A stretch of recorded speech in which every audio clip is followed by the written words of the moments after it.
¿Se ha preguntado cómo luce una vida consagrada a Dios? ¿Cómo vive un hombre, una mujer que genuinamente se han consagrado a Cristo? Y si avanzamos más allá a la pregunta de cómo termina la vida o la existencia terrenal de un hombre o una mujer que se consagran a Jesucristo. En el Evangelio de Marcos, capítulo 6, verso 14 al 29, tenemos una porción donde el personaje principal es un personaje conocido en el Nuevo Testamento como el profeta Juan, o también conocido como Juan el Bautista. Ustedes lo recuerdan. Este profeta es un modelo bíblico de cómo una vida puede estar consagrada a Jesús. Y a partir de los principios que nos muestra el profeta Juan en su estilo de vida, que hemos dicho es una vida consagrada, tratemos de que estos principios se cristalicen en nuestra existencia, porque si algo debemos entender es que no solamente Dios desea que creamos en Jesucristo, sino que nuestra vida se consagre a su Hijo Jesús. Y es aquí donde tenemos que hacer una distinción entre creer en Cristo y rendirnos a Cristo en nuestra vida. Una cosa es creer en Jesús y otra cosa es hacer de Jesús el Señor de nuestra vida. Ejemplo, todos nosotros aquí, probablemente, y por el bautismo y la profesión de fe, hemos creído en Jesús. Y eso basta para ser salvos. La fe en Jesucristo es suficiente por lo que Él logró. Pero aquellos que hemos creído en Jesús, no siempre consagramos nuestra vida a Él. No sé si estamos entendiendo la diferencia, hermanos. Ahora, debo destacar algo. Consagrar nuestra vida a Jesucristo no es sinónimo de salvación, porque usted puede ser un cristiano genuino por fe en Cristo y llevar una vida no consagrada, y aún así usted va a alcanzar salvación, porque la salvación no es por nuestros méritos, no es por nuestra consagración, es por la obra y los méritos de Cristo Jesús. Ahora bien, quiero preguntarles, ¿qué es lo que desea Dios de nosotros? ¿Que vivamos como queremos vivir? ¿O que nuestra vida realmente esté consagrada a Cristo? Yo creo que la respuesta es obvia. Leamos como dice Marcos 6, por favor, versículo 14. Dice así: oyó el rey Herodes la fama de Jesús, porque su nombre se había hecho notorio, y dijo: Juan el Bautista ha resucitado de los muertos, y por eso actúan en él estos poderes. Otros decían: es Elías. Y otros decían: es un profeta, o alguno de los profetas. 16. Al oír esto, Herodes dijo: este es Juan, el que yo decapité, que ha resucitado de los muertos. Porque el mismo Herodes había enviado y prendido a Juan, y le había encadenado en la cárcel por causa de Herodías, mujer de Felipe su hermano, pues la había tomado por mujer.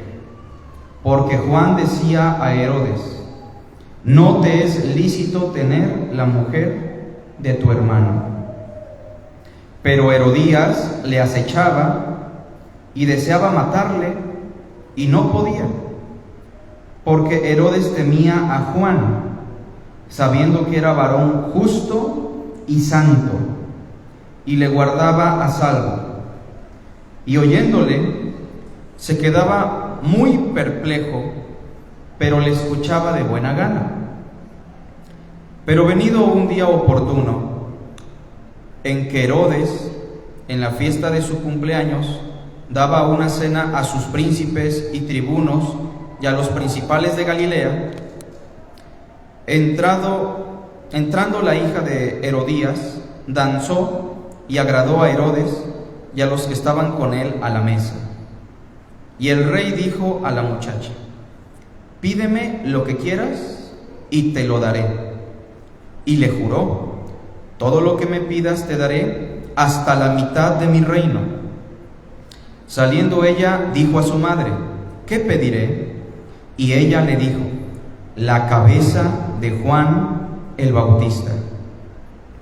Entonces ella entró prontamente al rey y pidió diciendo: quiero que ahora mismo me des en un plato la cabeza de Juan el Bautista. Y el rey se entristeció mucho, pero a causa del juramento y de los que estaban con él a la mesa, no quiso desecharla. Y enseguida el rey, enviando a uno de la guardia, mandó que fuese traída la cabeza de Juan. El guarda fue, le decapitó en la cárcel y trajo su cabeza en un plato y la dio a la muchacha. Y la muchacha la dio a su madre. ¿Todos juntos? Cuando oyeron esto, sus discípulos vinieron y tomaron su cuerpo y lo pusieron en un sepulcro. ¿De qué vamos a hablar? Una vida consagrada a Jesucristo. Una vida consagrada a Jesús. ¿Tiene usted una vida consagrada a Jesús? Bueno, probablemente ni siquiera tengamos en mente qué significa eso. Y probablemente los aspectos superficiales, que muchas veces funcionan como una fachada, nos confunden y nos hacen pensar que estamos consagrados en nuestra vida a Jesús. Pero veamos algunos aspectos de este personaje llamado Juan y cómo es que esta vida realmente estaba consagrada a Jesucristo. Estamos hablando de un momento histórico en el Imperio Romano, donde Herodes el Grande, ese hombre afamado como el Gran León, había sido ya muerto. Herodes el Grande fue un estratega político y militar que tuvo jurisdicción en tiempos de los griegos y también tuvo jurisdicción en tiempo de los romanos. De manera que fue una persona muy astuta, muy inteligente, y es a quien se le atribuye la matanza de los niños. ¿Sí se acuerdan? En Mateo capítulo 1, capítulo 2. También se dice históricamente que Herodes el Grande, afamado como el león por su fuerza política, militar, por su astucia, por su sagacidad, era un hombre que tenía delirios de persecución.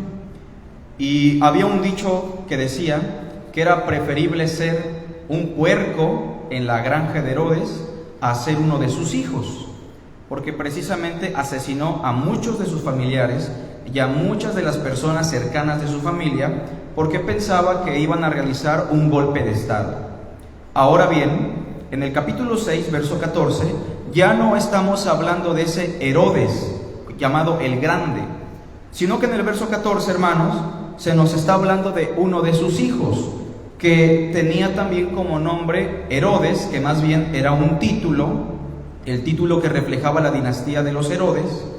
Pero este Herodes del verso 14 es un tetrarca, o sea, que solamente está gobernando un cuarto de la región que gobernó su padre. A este Herodes se le conoce como Herodes el tetrarca o Herodes Antipas. Y a este Herodes Jesús metafóricamente le llamó zorra, ¿se acuerdan? ¿Por qué? Porque está haciendo el contraste entre su padre, que política, militarmente y en cuanto a su astucia era una persona muy sagaz, un león, pero Herodes Antipas, o este tetrarca que vivió en tiempos de Jesucristo, era una persona estúpida, por así decirlo, torpe, insensata, que se la pasaba bebiendo, comiendo, fornicando. Y Cristo le llama zorra cuando le manda mensajeros y les dice: vayan y díganle a esa zorra, en referencia a su torpeza, a su depravación y a su desenfreno.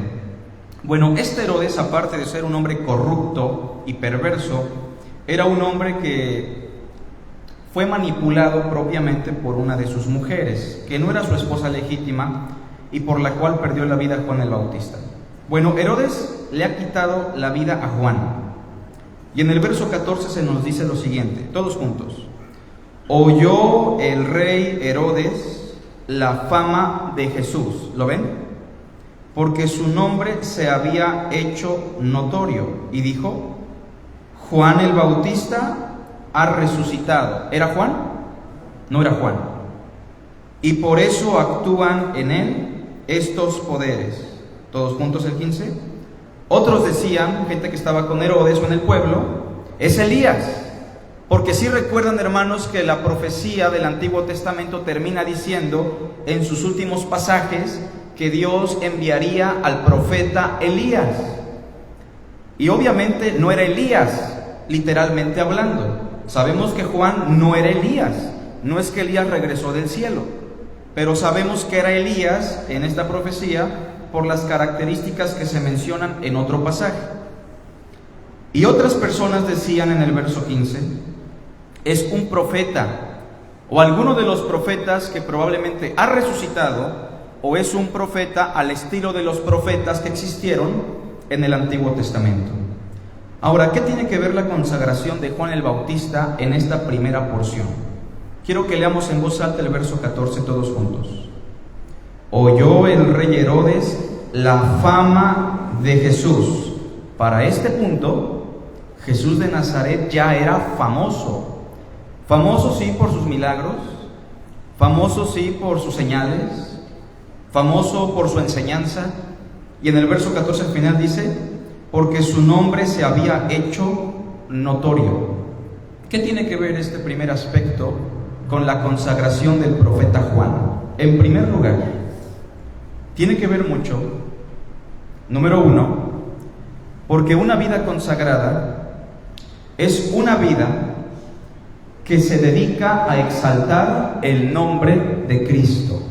Noten, hermanos, que por encima de la fama del profeta, el que había adquirido fama y quien se había hecho un nombre importante en la población, ¿quién era? Jesucristo. Quiero que vean conmigo el Evangelio de Juan, por favor. Busquen Juan, capítulo 3. Es claro que la fama de Jesucristo se había dado a partir de sus milagros, su propia obra. Pero Juan el Bautista, hermanos, había contribuido, siendo exactos, con el desarrollo de la fama de Cristo. Él predicó en alguna ocasión, he aquí el Cordero de Dios, ¿se acuerdan? Que quita el pecado del mundo. Él mismo dijo, viene tras mí uno que es primero que yo, de quien yo no soy digno de desatar la correa de su calzado. Y en este capítulo de Juan, capítulo 3, versículo 22, síganme con su vista, dice así. Después de esto vino Jesús con sus discípulos a la tierra de Judea y estuvo allí con ellos y bautizaba. Juan bautizaba también en Enón, junto a Salim, porque había allí muchas aguas y venían y eran bautizados, porque Juan no había sido aún encarcelado. Entonces hubo discusión entre los discípulos de Juan y los judíos acerca de la purificación. Y vinieron a Juan y le dijeron, Rabí, mira que el que estaba contigo al otro lado del Jordán, todos juntos, de quien tú diste testimonio, bautiza y todos vienen a él. Respondió Juan y dijo, no puede el hombre recibir nada si no le fuere dado del cielo. Vosotros mismos me sois testigos de que dije, todos juntos, yo no soy el Cristo, sino que soy enviado delante de él. El que tiene la esposa, esta es una metáfora, es el esposo. Mas el amigo del esposo que está a su lado y le oye, se goza grandemente de la voz del esposo. Así pues, mi gozo está cumplido. Todos juntos, verso 30. Es necesario que él crezca, pero yo mengüe. ¿Qué es el pastor? ¿Qué son los maestros? ¿Qué son los predicadores? Siervos de Dios. Y cuando en un ministerio, cuando en una iglesia, cuando en una familia, la fama del siervo se está volviendo mayor a la fama de Jesucristo, este es un indicio de que la vida de este personaje probablemente no es una vida consagrada a Jesús. Debemos recordar una cosa: nuestra existencia tiene un solo propósito: exaltar el nombre de Cristo. Regresando por favor a Marcos, nos vamos a dar cuenta que este personaje Juan, en el capítulo 6, verso 14, aunque ya no estaba ministrando y la fama de Cristo y su nombre era notorio en toda la tierra de Palestina, vamos a preguntarnos: ¿cómo hizo Juan famoso a Cristo? Sí, predicando, sí, dedicando su vida, pero vean las implicaciones de proclamar la fama de Jesús. ¿Dónde predicaba Juan? En el desierto, no en la sinagoga, no en el templo, no en un lugar cómodo, sino en el desierto, donde regularmente se experimentaron las mayores pruebas, donde hay carestía, donde no hay alimento, donde hablar de Jesús implicó también vivir comiendo exclusivamente langostas, que eran una especie de insectos, y miel silvestre, donde la implicación de hacer famoso a Cristo tenía que ver con vestir con ropa humilde y probablemente muy incómoda, y dedicar una vida en austeridad, en sacrificio, en dolor, en fatiga, en hambre. Pero hermanos, si es la voluntad de Dios, deberíamos estar dedicados a consagrarnos a Cristo a pesar de las implicaciones. Así que una vida dedicada a Cristo es aquella vida que está en función de exaltar su fama, de exaltar su nombre y nada más. ¿Qué dice el apóstol Pablo? Yo tengo de qué gloriarme, ¿o no?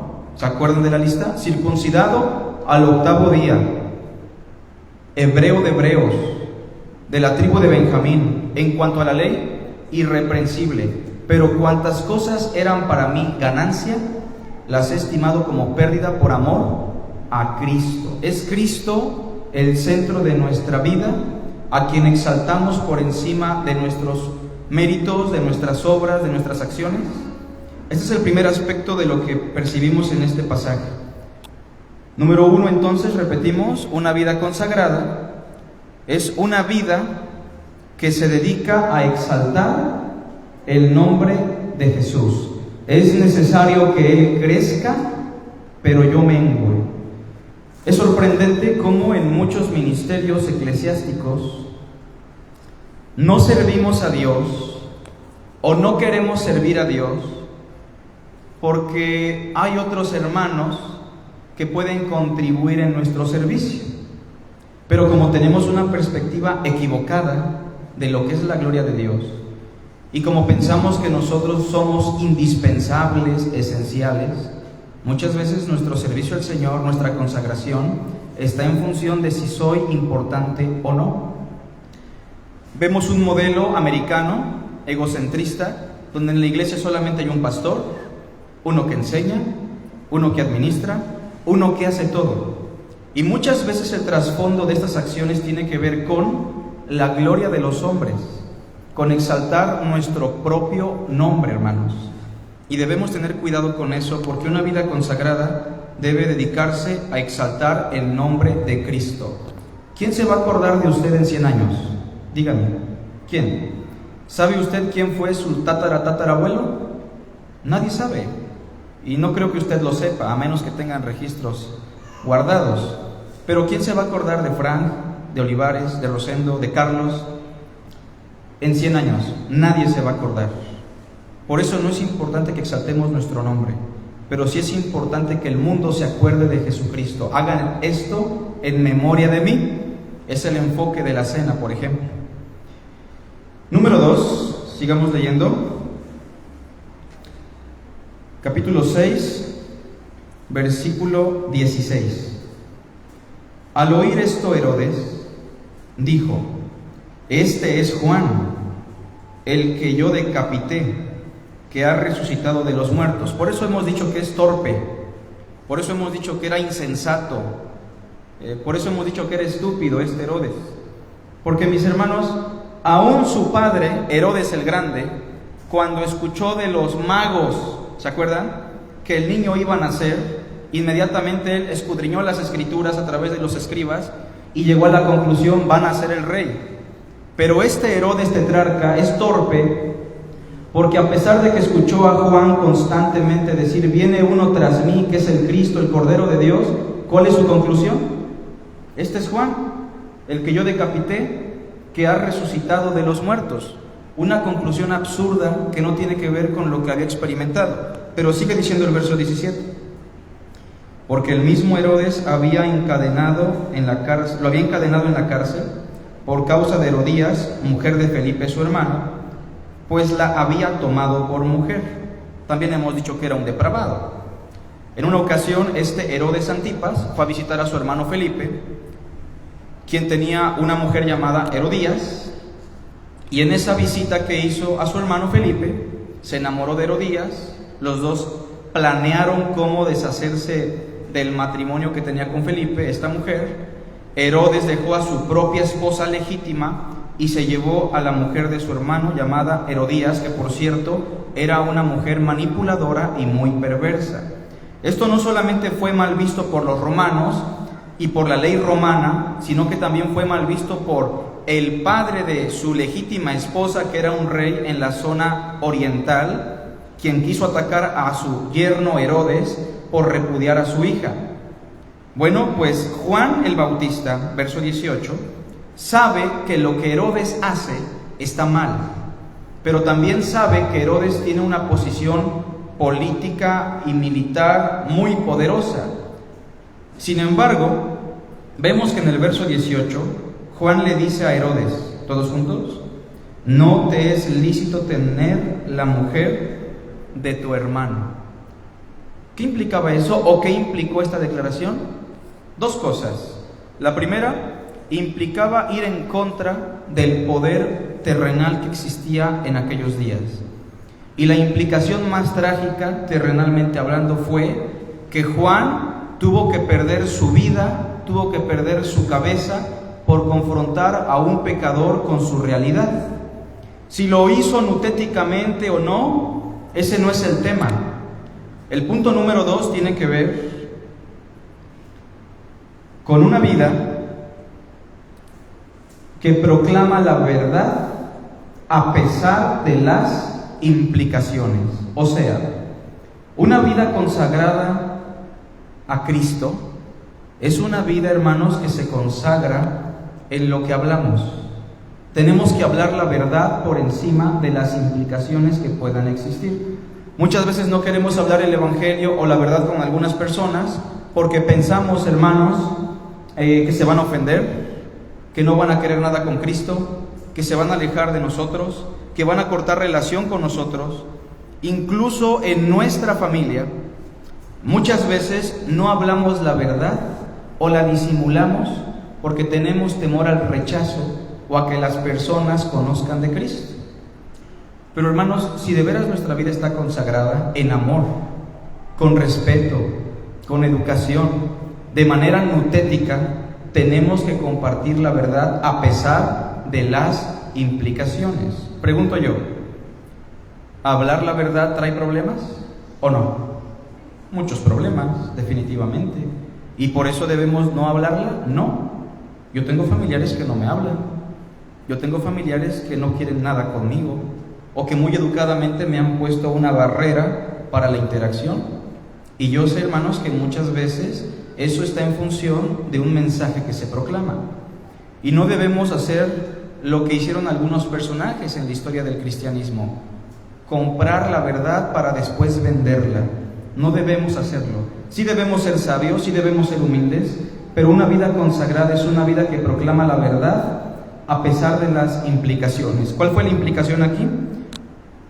Versículo 17 de nuevo: porque el mismo Herodes había enviado y prendido a Juan y la había encadenado en la cárcel por causa de Herodías, mujer de Felipe su hermano, pues la había tomado por mujer.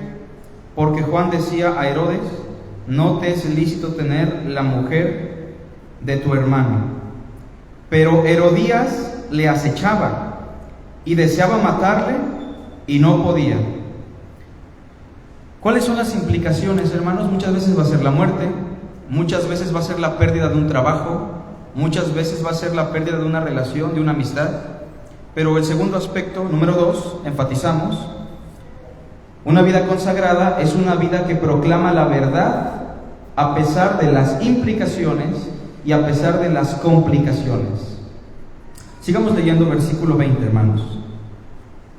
Todos juntos, dice así: porque Herodes temía a Juan, y sabiendo que era varón justo y santo, y le guardaba a salvo, y oyéndole, se quedaba muy perplejo, pero le escuchaba de buena gana. Pregunta: ¿quién confrontaba de manera más sabia, Juan el Bautista o Jesucristo? La respuesta es obvia: Jesucristo. ¿Quién era más sabio, más hábil para confrontar y llevar a la reflexión al pecador, Juan o Cristo? Cristo. De hecho, si nos damos cuenta, Juan siempre fue muy directo y muy seco en su mensaje. Obviamente Juan no es nuestro modelo a seguir, es Cristo. Pero más allá de las implicaciones de esto, o de las deficiencias que pudiesen existir en Juan, era un hombre que hablaba la verdad. Ahora, yo quiero que noten, cuando nosotros llegamos al tercer aspecto que ahorita vamos a mencionar, y lo llevamos a cabo de una manera correcta, más allá de que compartamos la verdad de la manera más sutil, o seamos muy directos, nos daremos cuenta que aún las personas más perversas nos van a tener respeto y van a escucharnos de buena gana por lo que vamos a mencionar. Número 3, una vida que se consagra a Jesucristo es una vida, todos juntos, con un buen testimonio. Miren, hermanos, dice el libro de los Hechos que la iglesia de Jerusalén tenía un gran testimonio, tanto que la población tenía temor de ellos y de Cristo. Se dice que en Jerusalén aún los sacerdotes más arraigados en el judaísmo obedecían a la fe, porque más allá de que nuestra transmisión del mensaje de la verdad sea correcto o no sea correcto, la gente no mira nuestras palabras, la gente mira lo que somos realmente. Una vida con un buen testimonio. Note lo que dice el verso 20, hermanos. Herodes temía a Juan. En Mateo dice que también le temía al pueblo por causa de Juan, porque tanto Herodes y el pueblo sabían una cosa, que Juan era un varón ¿qué? Justo y santo. ¿Sí? Tal vez su predicación era un tanto agresiva, tal vez su predicación era directa, era cruda, lastimaba probablemente, pero más allá de eso, la gente miraba que su intención era buena, sí o no. A veces nos daremos cuenta que cuando vamos a reprender a un hermano a solas, este hermano no va a recibir nuestra reprensión. Y nos vamos a poner a analizar que lo que le dijimos fue verdad, que usamos textos bíblicos muy apropiados, que fuimos incluso tal vez hasta personas con tacto y que no fuimos directos como Juan. Pero la pregunta es, ¿por qué muchas veces los hermanos de la misma iglesia rechazan nuestro consejo, nuestra amonestación, nuestra enseñanza, nuestra predicación? No es por el estilo realmente, no es porque seamos directos o nutéticos. La razón tiene que ver con algo, porque la gente sabe qué somos y cómo somos con ellos. Es decir, el hermano al que yo reprendo sabe si yo realmente le estoy reprendiendo meramente por seguir con un protocolo o porque realmente yo estoy interesado en su vida. Porque muchas veces podemos ser muy duros, incluso podríamos llegar al extremo de ser agresivos en nuestra reprensión. No digo que esté bien. Y hay hermanos que lo van a tomar a bien, lo van a recibir por una sola razón, porque saben que el testimonio es genuino, porque saben que hay autenticidad, porque saben que hay un interés genuino por la población, por las personas.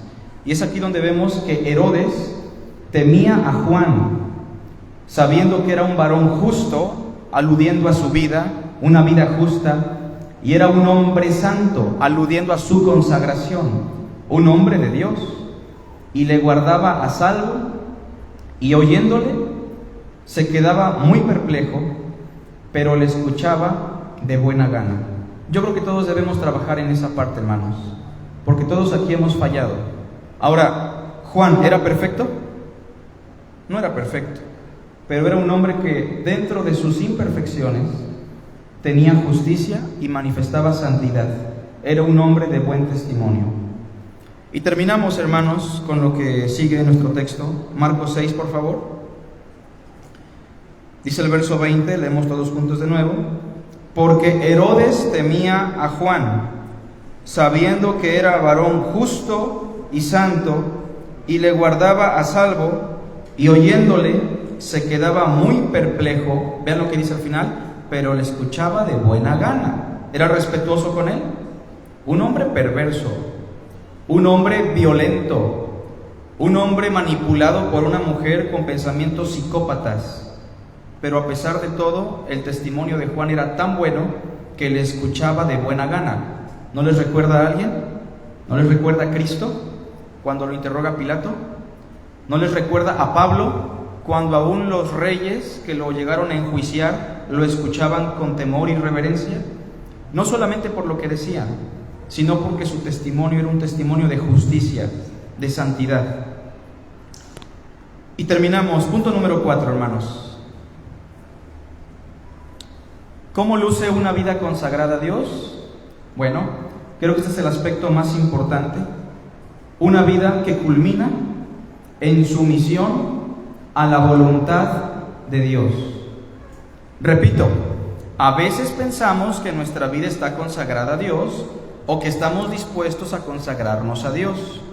Cristo dijo, es necesario que padezca por los ancianos y por los principales, en mano de los gentiles. Y Pedro dijo, Maestro, ¿se acuerdan? Mi vida pondré por ti. ¿Qué tenía en su mente Pedro?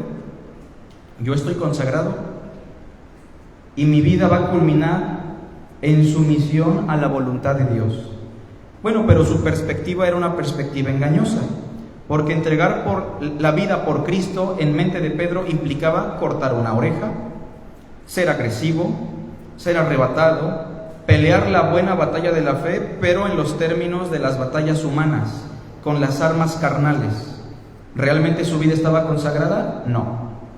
Pero después Cristo, a solas, lo toma y lo lleva a la reflexión y le dice, Simón, hijo de Jonás, ¿agapásme? ¿Me amas? Y Pedro dice, te fileo, te quiero, te aprecio, pero no hemos llegado al nivel del amor, ¿eh? Le vuelve a preguntar, ¿me amas? Y Pedro responde otra vez, te quiero, fileo, solamente tengo un aprecio por ti, porque Pedro está entendiendo que su vida no ha llegado a la experiencia plena del amor, donde debe culminar en sumisión a la voluntad de Dios. Pero ¿sí se acuerdan lo que le dijo Cristo al final de esa confrontación?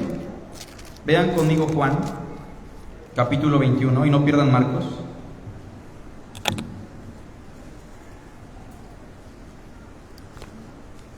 Juan 21, 18.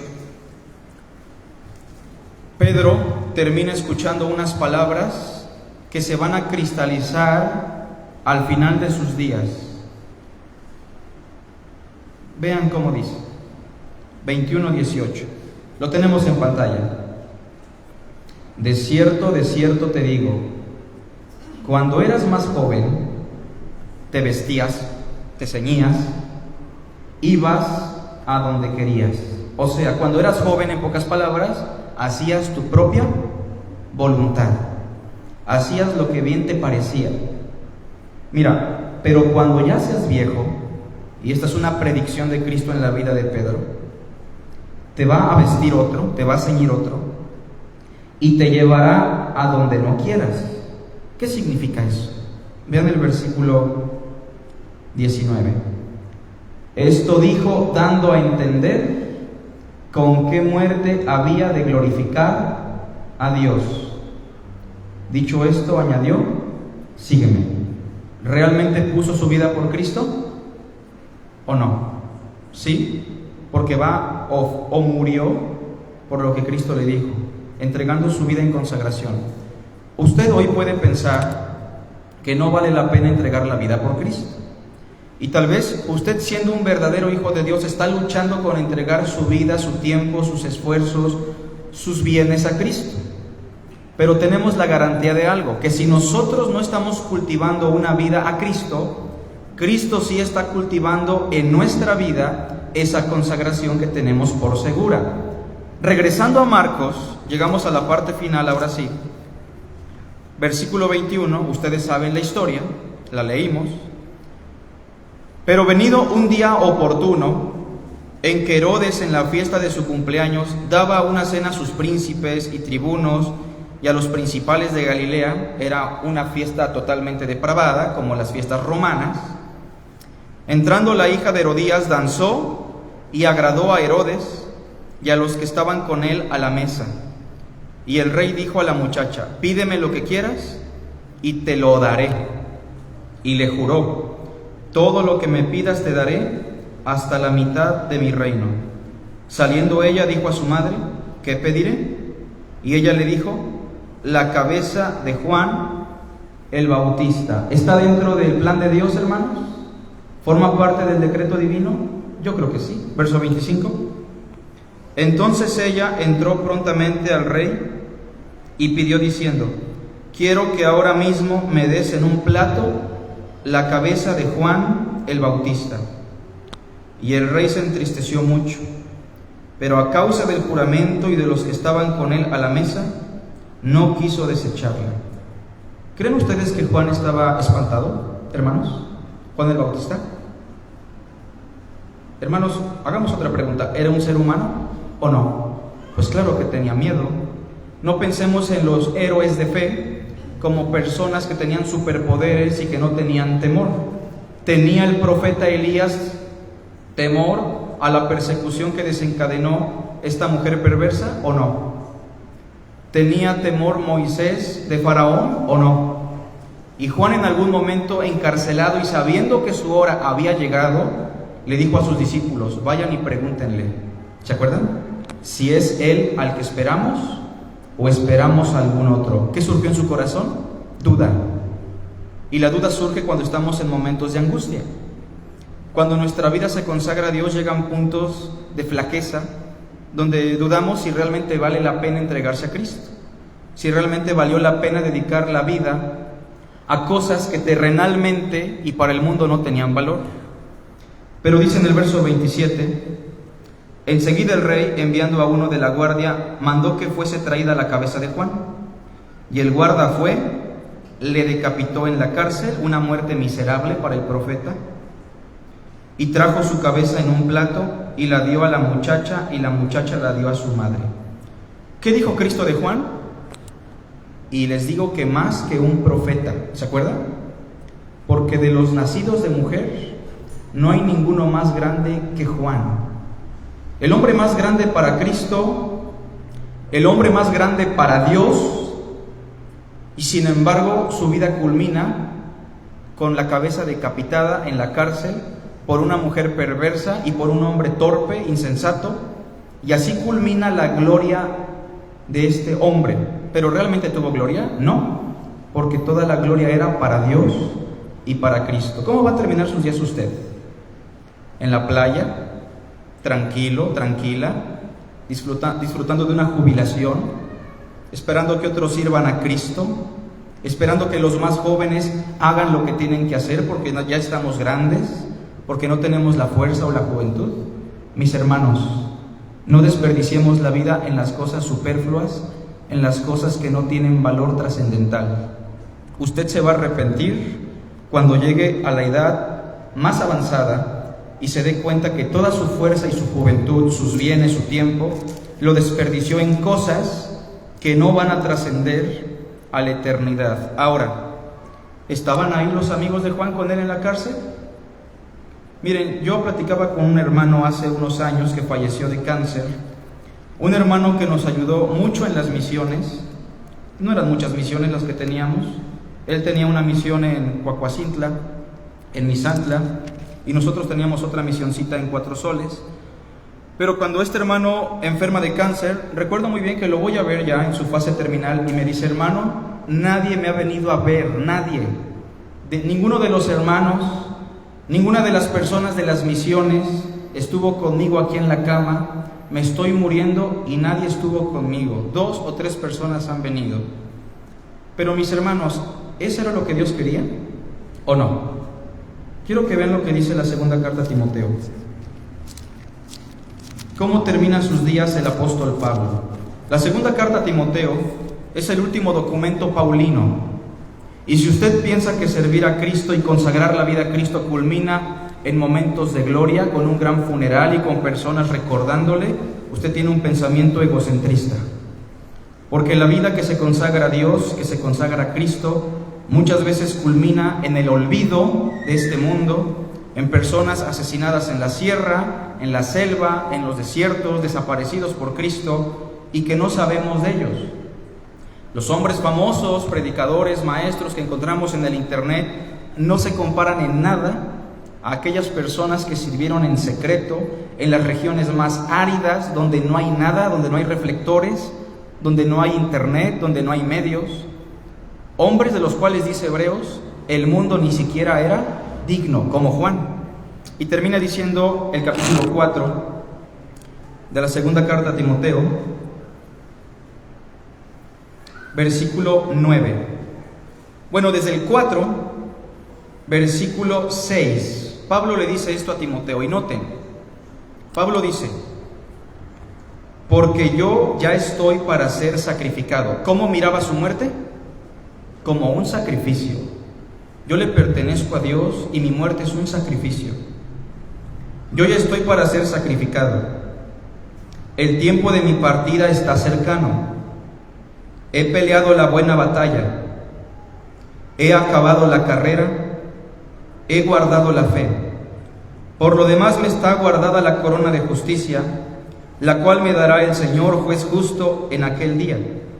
Y no solo a mí, sino también a todos los que aman su venida. Voy a perder la vida, eso es seguro. Ya mi tiempo llegó y tendré mi recompensa. Porque aparte de que Dios nos salva por gracia, hermanos, nuestras buenas acciones y servicios será recompensado. Porque Dios es un Dios justo y de amor. Verso 9, termina diciendo, procura venir pronto a verme. ¿Por qué? Porque Demas me ha desamparado, uno de los colaboradores más fieles en el ministerio misionero de Pablo.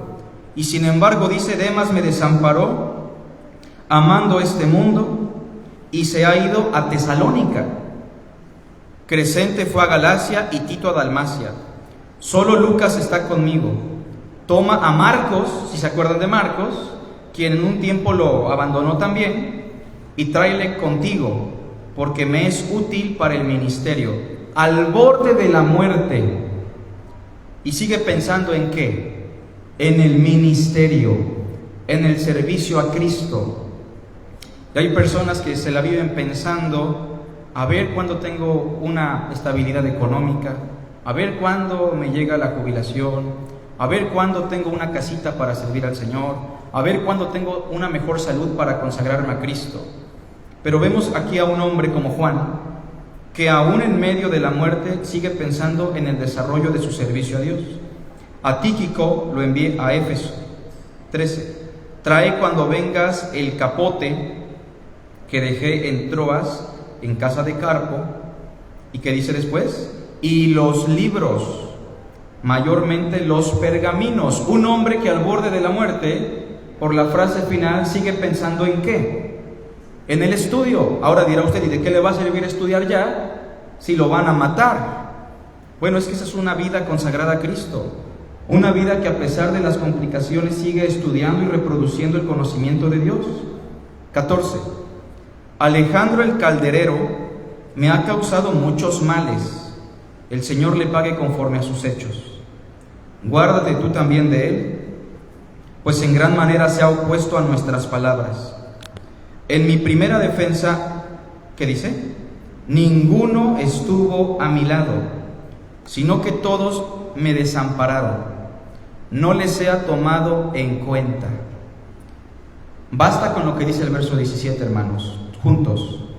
Pero el Señor estuvo a mi lado y me dio fuerzas para que por mí fuese cumplida la predicación y que todos los gentiles oyesen. Así fui librado de la boca del león, y el Señor me librará de toda obra mala y me preservará para su reino celestial. A Él sea gloria por los siglos de los siglos. Amén. ¿Cómo culmina una vida consagrada a Cristo? En sumisión a la voluntad de Cristo. Recapitulemos. Una vida que está dedicada a exaltar el nombre de Cristo. Una vida que proclama la verdad a pesar de las implicaciones. Número 3, una vida con un buen testimonio y una vida que culmina en sumisión a la voluntad de Dios. Hagamos una oración, hermanos. Te damos las gracias, Padre, por tu palabra y también por la vida que permitiste con el profeta Juan. Permítenos seguir su ejemplo, permítenos seguir el ejemplo de Cristo, Señor, sobre todas las cosas. Ayúdanos, Señor, a consagrar nuestra vida a aquello que realmente tiene valor, que es Jesús de Nazaret. Bendice lo que resta también de nuestro servicio, Padre. Te lo rogamos en Cristo Jesús. Amén.